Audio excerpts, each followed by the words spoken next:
Ayatollah Khamenei का ताज़ियती इजलास मुलतवी कर दिया गया है। ईरानी क़यादत को एलानिया ऐसे इजलास नहीं करने चाहिए क्योंकि हमले हो सकते हैं। इसराइली और अमेरिकन ईरान को बतौर ख़ास एक एक लम्हा एक एक चपा मॉनिटर कर रहे हैं।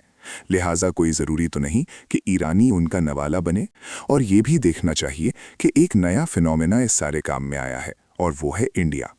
इंडिया खुलम खुला इसराइल की मदद कर रहा है और उसकी बंदरगाहें उन्होंने अरब मुल्कों के खिलाफ इस्तेमाल करनी शुरू कर दी हैं। ये एक नई डेवलपमेंट है जिसे हमें खुद यानी पाकिस्तान को भी बहुत मॉनिटर करना होगा। इसके बाद दूसरी चीज़ ये है कि यमन के हूसियों ने जिस तरह से बहीराए अहमद रेड सी को ब्लॉक किया है और जिस तरह से वो इसराइल जाने वाले जहाज़ों को निशाना बना रहे हैं, इससे आलमी मईशत पर बहुत गहरा असर पड़ रहा है। ये एक ऐसी सूरत हाल है जिसने बड़ी ताकतों को भी परेशान कर दिया है, क्योंकि सप्लाई लाइंस मुतासिर हो रही हैं और तिजारती रास्ते गैर महफूज होते जा रहे हैं।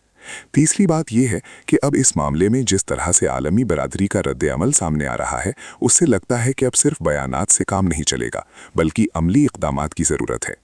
इंसानी हमदर्दी की बुनियाद पर इमदाद की फराहमी और जंग बंदी के लिए दबाव बढ़ता जा रहा है, लेकिन ज़मीनी हक़ाइक़ अब भी काफ़ी पेचीदा है। इसराइलियों और यहूदियों और अमरीका के ख़ास तौर पर यहूदियों, ये बात याद रखो कि तुमने जिन लोगों को छेड़ा है वो जनाब इमाम हुसैन के मुक़ल्लिद हैं, जनाब अली के मुक़ल्लिद हैं। वो उनसे रोशनी लेते हैं। लिहाजा अब हमले तो आपने अपनी मर्ज़ी से ईरान पर शुरू किए हैं। तुमने कभी ये सोचा था कि तुम्हारी ये हालत होगी कि 3-3 दिन तुम कुछ कर नहीं सकोगे, बाहर नहीं निकल सकोगे?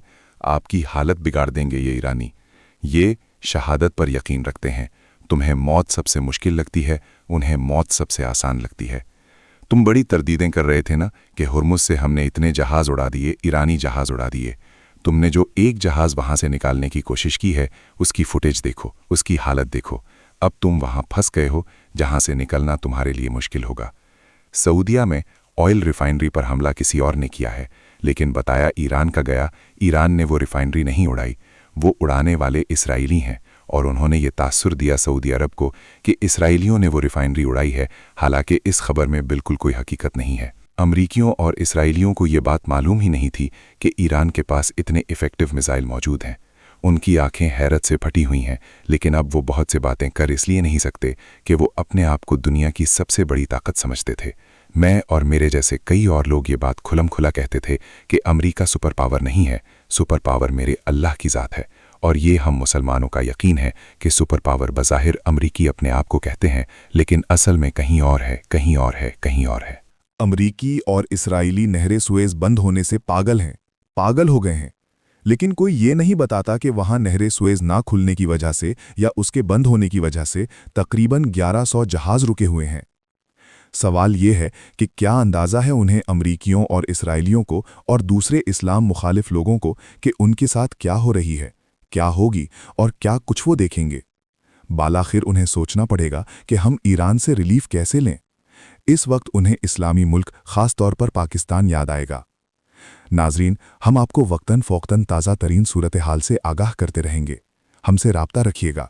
मैं खुशनूद अली ख़ान हूँ, ये सहाफ़त चैनल है और मेरा राब्ता नंबर है 033 5117 7769।